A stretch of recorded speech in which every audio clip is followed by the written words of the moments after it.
साल 1960 जनसंघ के संस्थापकों में से एक बलराज मधोक ने अपने जूनियर और पार्टी के युवा सांसद अटल बिहारी वाजपेयी को तलब किया। वाजपेयी पहुंचे तो मधोक ने उन्हें कठोर शब्दों में चेतावनी दी।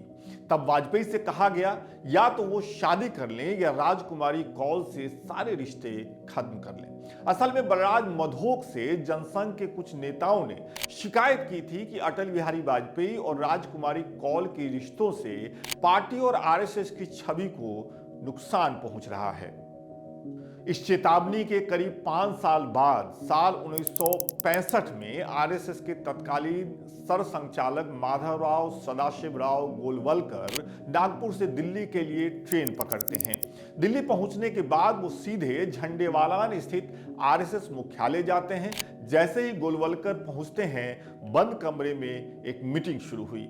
इस मीटिंग का एकमात्र एजेंडा ये था कि युवा सांसद अटल बिहारी वाजपेयी की प्रेम कहानी पर ब्रेक लगा दिया जाए, वाजपेयी और राजकुमारी कौल के रिश्ते को खत्म करवाया जाए और इस वजह से जनसंघ आरएसएस को मिलने वाली बदनामी से बचा जा सके। लेकिन इतिहास गवाह है कि अटल बिहारी वाजपेयी के आखिरी दिनों तक उनके प्रेम कहानी की मौजूदगी उनके साथ रही। उन्होंने कभी शादी नहीं की, लेकिन जिंदगी के बड़े हिस्से में प्रेम मौजूद रहा। उन्होंने तो पब्लिकली भी कहा था कि मैं कुंवारा हूं, ब्रह्मचारी नहीं। तो आइए आज इस दिलचस्प कहानी को थोड़ा और करीब से जानने समझने की कोशिश करते हैं।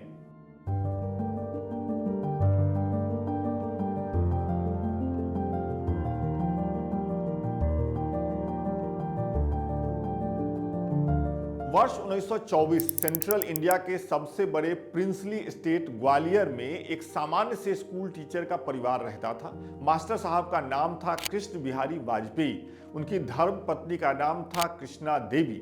25 दिसंबर को वाजपेयी दंपत्ति के घर एक लड़के ने जन्म लिया। नाम पड़ा अटल बिहारी वाजपेयी। प्राथमिक और माध्यमिक शिक्षा पूरी करने के बाद आगे की पढ़ाई के लिए वाजपेयी पहुंचे ग्वालियर के विक्टोरिया कॉलेज। साल था 1941।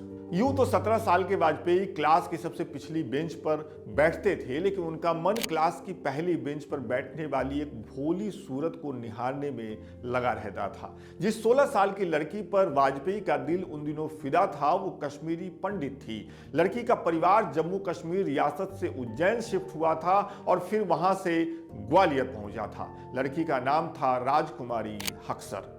राजकुमारी हक्सर और पंडित नेहरू के परिवार में दूर का एक रिश्ता भी था। इस बारे में तब युवा वाजपेयी को कुछ भी मालूम नहीं था। 17 साल के वाजपेयी और 16 साल की राजकुमारी हक्सर एक ही क्लास में साथ साथ कॉलेज की पढ़ाई पूरी कर रहे थे। कुछ ही समय के बाद दोनों को एक दूसरे के एहसास की खबर भी हो गई थी, क्योंकि वो अक्सर क्लास साथ साथ आते, साथ साथ जाते या इसकी भरसक कोशिश करते थे। कई बार युवा अटल बिहारी वाजपेयी ने राजकुमारी हक्सर को पहली बेंच पर जगह लूटने में मदद भी की थी, लेकिन ये सब यहीं तक रहा। इससे आगे बात नहीं बढ़ सकी।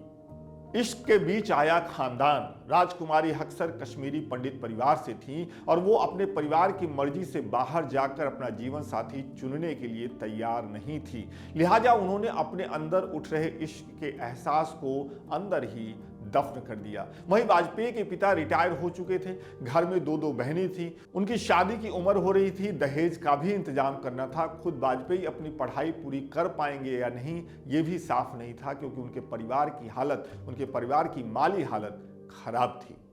लिहाजा उनके पास भी इस मासूम रिश्ते को कॉलेज में ही छोड़कर अपने जीवन में आगे बढ़ने के अलावा कोई रास्ता नहीं था। शायद इसी वजह से वाजपेयी को पूरे जीवन दर्द भरे नगमे अच्छे लगते रहे। उन्हें मीरा के भजन में बहुत दर्द दिखता था, लेकिन कई बार उनकी कविताओं में भी अंदर का दर्द बाहर छलक जाता था। टूटे हुए सपने की सुने कौन सिसकी, अंतर को चीर व्यथा पलकों पर ठिठकी। समय अपनी रफ्तार से बीतता रहा। वाजपेयी ग्वालियर से कानपुर पहुंच गए। देश आजाद हुआ, नेहरू मंत्रिमंडल बना। उसके बाद लियाकत नेहरू समझौते से नाराज होकर डॉक्टर श्यामा प्रसाद मुखर्जी ने नेहरू मंत्रिमंडल से इस्तीफा दे दिया। फिर आरएसएस से मिले 2 गोल्ड बलराज मधोक और दीनदयाल उपाध्याय की मदद से 21 अक्टूबर 1951 को उन्होंने दिल्ली में नई राजनीतिक पार्टी भारतीय जनसंघ की नींव रख दी।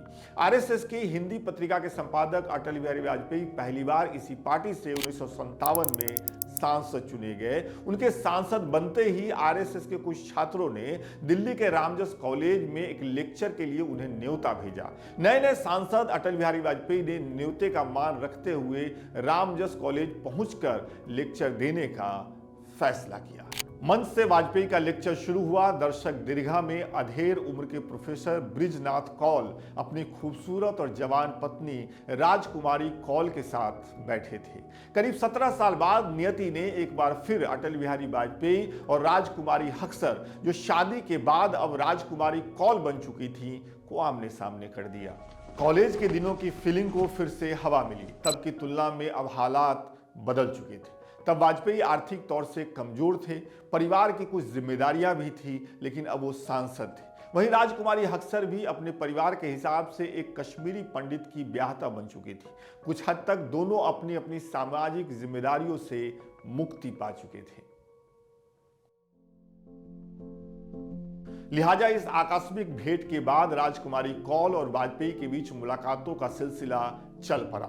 ये वो दौर था जब वाजपेयी दिल्ली के राजेंद्र प्रसाद रोड पर स्थित एक सादे छात्रावास जैसे घर में एल.के. आडवाणी और एक दूसरे सांसद प्रेमजी भाई असर के साथ रहते थे। वहीं मिसेज कौल के पति दिल्ली विश्वविद्यालय में वार्डन के नाते एक बढ़िया घर पा चुके थे। लिहाजा कौल परिवार का ये घर वाजपेयी के लिए उनकी अपनी डोरमेट्री से ज्यादा आरामदायक और अपनापन लिए हुए था। खुद वाजपेयी ने एक बार बताया था कि उन दिनों ब्रिजनाथ कौल अपनी पत्नी राजकुमारी कौल के साथ एक बार उनके डेरे पर आए थे। दोनों ये देखकर स्तब्ध रह गए कि नहाने के लिए साबुन की जगह कपड़े धोने वाले लॉन्ड्री बार का इस्तेमाल किया जा रहा है। दिनों दिन वाजपेयी पर मिसेज कौल का प्रभाव बढ़ने लगा। वो उनसे राजनीतिक मुद्दों पर बहस करती थी और उनके कश्मीरी पंडित होने का फायदा तब वाजपेयी को मिलता था, क्योंकि तब दिल्ली में आईएएस लॉबी में कश्मीरी पंडितों का खास दबदबा था। मिसेज कौल की वजह से वाजपेयी को दिल्ली के लिबरल तबके में भी एंट्री आसानी से मिल रही थी। कहने का मतलब कि दोनों के बीच सब कुछ अच्छा चल रहा था, लेकिन बाहर आरएसएस और जनसंघ में बेचैनी बढ़ रही थी। सबसे पहले जनसंघ के संस्थापकों में से एक बलराज मधोक ने वाजपेयी को शादी करने या ये बेनाम रिश्ता खत्म करने की चेतावनी दी। वाजपेयी ने इस चेतावनी का बोलकर कोई प्रतिकार किया हो, ऐसी कोई जानकारी नहीं मिलती है। लेकिन इस चेतावनी के बाद भी मिसेज कौल से उनका मेल जोल पहले की तरह ही चलता रहा, कोई कमी नहीं आई। लिहाजा मधोक ने इसे सीधे चुनौती मान ली। बात नागपुर तक पहुंची। 1965 के आसपास आरएसएस के तत्कालीन सर संचालक एमएस गोलवलकर नागपुर से ट्रेन लेकर दिल्ली पहुंचे और सीधे झंडेवाला स्थित आरएसएस कार्यालय गए। वहां एक बैठक प्रस्तावित थी जिसका एकमात्र एजेंडा था कि श्रीमती कौल के बारे में क्या किया जाए। यूपी प्रमुख प्रचारक भाऊ साहब देवरस ने उस मीटिंग में कहा, जब तक सार्वजनिक रूप से कोई बात सामने नहीं आती तब तक कोई कार्रवाई नहीं की जानी चाहिए। इसी मीटिंग में मौजूद जनसंघ के कोषाध्यक्ष नानाजी देशमुख ने देवरस के इस सुझाव को नकारते हुए कहा कि वाजपेयी को राजकुमारी कौल से विवाह कर लेना चाहिए। इस मीटिंग में गोलवलकर सबको सुनते रहे, लेकिन अपनी बात उन्होंने मीटिंग में नहीं रखी और मीटिंग खत्म होने के बाद वो सीधे अटल बिहारी वाजपेयी के पास पहुंचे और उन्होंने अटल बिहारी वाजपेयी से साफ शब्दों में कहा कि आपको ये रिश्ता खत्म करना होगा। और अटल बिहारी वाजपेयी ने भी उन्हें तब मना कर दिया, साफ साफ मना कर दिया। तब जनसंघ और आरएसएस वाजपेयी के खिलाफ कोई सख्त कदम उठाने की स्थिति में नहीं थे और आगे भी आरएसएस वाजपेयी के सामने ऐसी ही स्थिति में हमेशा रहा।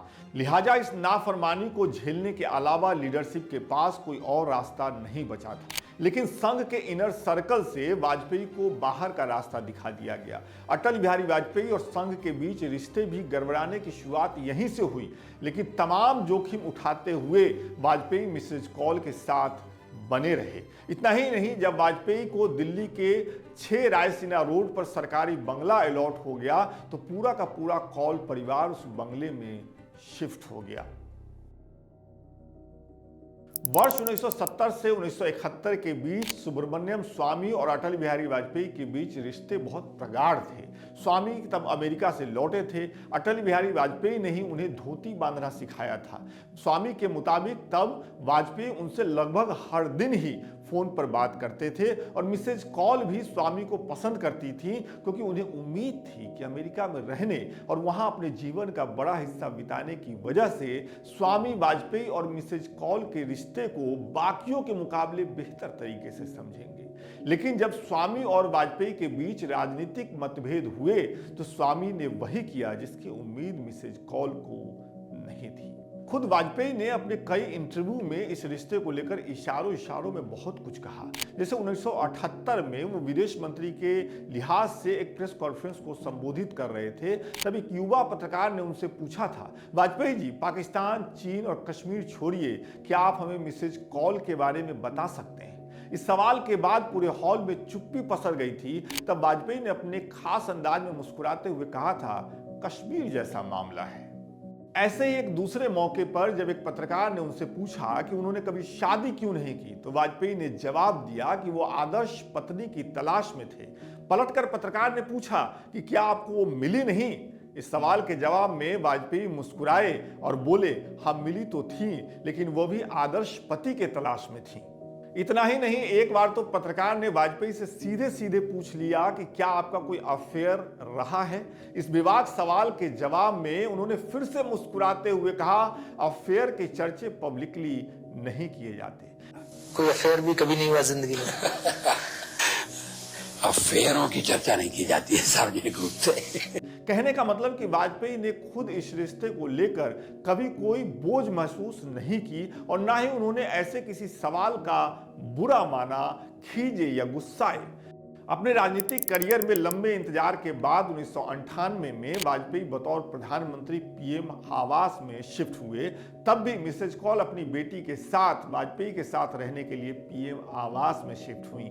2004 में जब वाजपेयी पीएम पद से हटे तो उन्हें दिल्ली के कृष्णा मेनन मार्ग पर पूर्व प्रधानमंत्री की हैसियत से बंगला दिया गया। यहां भी ये लोग साथ साथ रहे। साल 2014 में राजकुमारी कौल का दिल का दौरा पड़ने से निधन हो गया। श्रद्धांजलि देने के लिए तब कांग्रेस की तत्कालीन अध्यक्ष सोनिया गांधी पहुंची। मिसेज कौल के अंतिम संस्कार में बीजेपी के वरिष्ठ नेता लाल कृष्ण आडवाणी, अमित शाह के साथ साथ कांग्रेस नेता ज्योतिरादित्य सिंधिया भी शामिल हुए। मिसेज कौल के निधन के करीब 4 साल बाद 2018 में अटल बिहारी वाजपेयी का निधन हुआ और देश ने मिसेज कौल की बेटी नमिता और नातिन निहारिका भट्टाचार्य को वाजपेयी की जलती चिता के सामने सुबकते हुए देखा।